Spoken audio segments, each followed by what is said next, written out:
Thanks for joining me for this week's vlog. Wow, so much has happened since the last time I recorded a vlog, which was only 2 weeks ago. Oh my goodness, lots of fear is spreading around.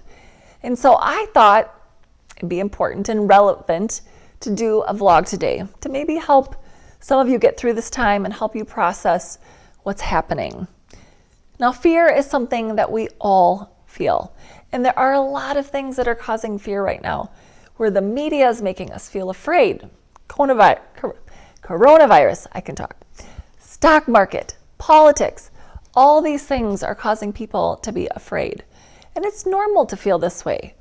But we do have to realize that there are good ways to handle this and bad ways to handle this. And so I think it's really important to have wisdom and to be smart about the choices that we make in this time. Having wisdom would be to follow what you can do to stay healthy. Wash your hands, use hand sanitizer, not hanging out with people who are sick, and even avoiding necessary places where there are a lot of people and germs. Now, I could go in depth with that, but just be wise, use wisdom, use common sense things that you would do with any type of sickness that you want to avoid getting. It's also really wise not to make rash decisions. Fear can make people do some really crazy things that they will regret later on. Like, for example, making large financial decisions with the stock market, or quitting your job, not going to work, spending a whole lot of money on supplies that you don't necessarily need. Just a few examples. And we've all been feeling the fear of what we've been hearing, and it's important to process and think clearly about our response and what we should do. When I feel fear, I force myself to take an objective look and look at all of the evidence and what this could mean for me. Now, to be brutally honest, at the end of the day, everyone is freaking out and having so much fear because it really all boils down to the fear of dying. Now, I realize the numbers are scary and it seems like it's spreading fast. But realistically, you could die driving down the road. There are so many other things that you could die from.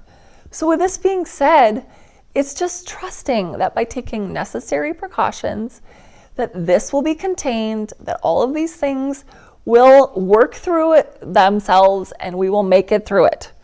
Now, I'm a huge component of hope. And I had lots of fear when I had my accident. Fear of my future, fear of failure, fear of losing more of what I had already lost. But as I went on in my life, I just determined that I was going to take it one day at a time and make the most of what I had in that day. I mean, not one of us can control what is going to happen with this. But what we can control is our attitude.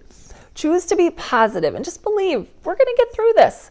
We can also control that we can give our best today. That we're not going to let fear paralyze us from taking any action, because fear is crippling and it will hold us back from living our best life. And so just choose today to have wisdom, but also choose to believe that you're stronger than you realize and that you have the courage and really have the courage to keep going, to believe that better days are ahead. Because even if you were to have a tragedy, you could get through it. So another thing that people are afraid of is mental health. Afraid of mental health issues, afraid of talking about their feelings, afraid of asking for help, and the list goes on and on and on. And so I just wanted to put a little plug in here that I'm actually doing a webinar for teachers, counselors, and school faculty who want to learn more about my PATH curriculum, about mental health and the curriculum that we are now offering. So that we can eliminate fears and stigmas, we created this curriculum to provide some tools for teachers to have important conversations with their students about mental health and suicide awareness. And so if you are a teacher or know a teacher or someone in the school system, please consider being on this webinar or forwarding it to the people that you know so that they can get on this webinar to learn, so that we can work through the fear of mental health and instead educate ourselves so that we can move forward and help ourselves and others. So thank you so much for joining me today. I hope that this message helps you. Please subscribe to my channel, comment on this video below, and be sure to also follow me on Instagram, Facebook, and Snapchat. See you soon.